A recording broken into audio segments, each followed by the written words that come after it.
All right, so a little background about this hand. This guy has been chatting away about how he's the best, how he's up 8,000 at 1-2 at the casino over the past 8 months. On another table we're playing at, he's somewhat berating another player. I actually stacked him a little bit ago at this table when there was more players, and I had only been there maybe less than 10 hands. And afterwards, he said I shouldn't have called because he's a nit. Well, there's no way he could have known whether I'm tight or not tight. And if he actually did know me, he would not think that at all.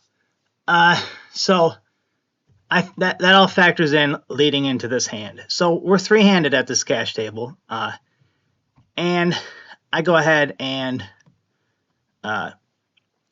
min raise 5-4 suited on the button. He calls and the big blind calls. So the flop comes out. I flop. I'm in position here, which is very important, as you'll see.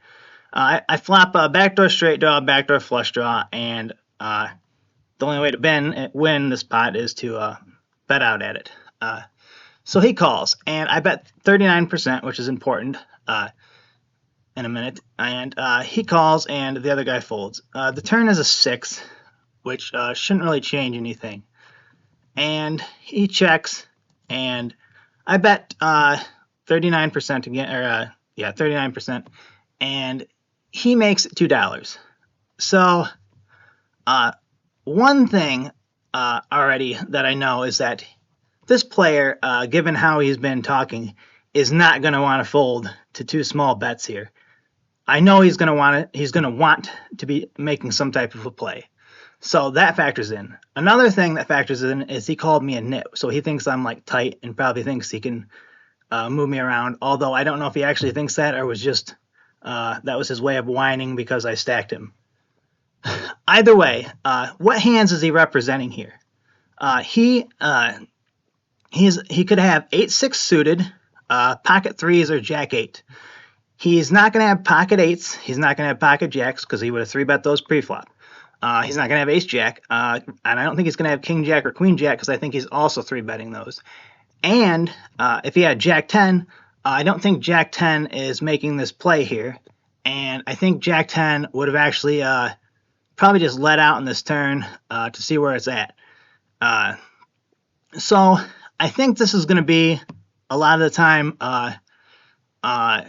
just some type of pure bluffs or hands like queen 10, 10 9, 9 7, the gut shot type hands, also floats that have like flush draws. But the potential hands are 8-6 suited and pocket threes for value. But I picked up a straight draw of my own, and I position him last to act, which is very important. So I decide to float him.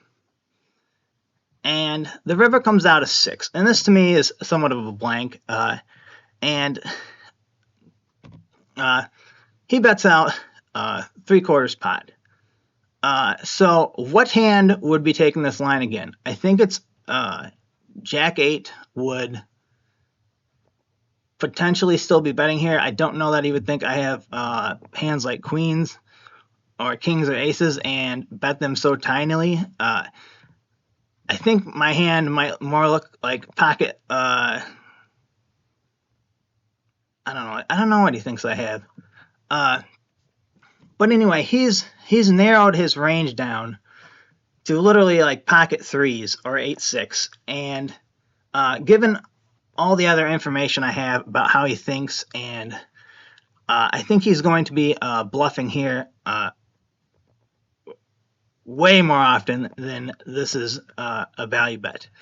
So I decide to do something unique.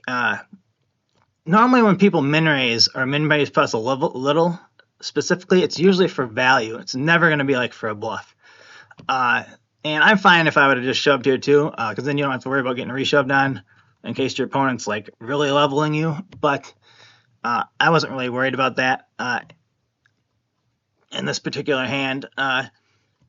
So I re-min raised him plus 20.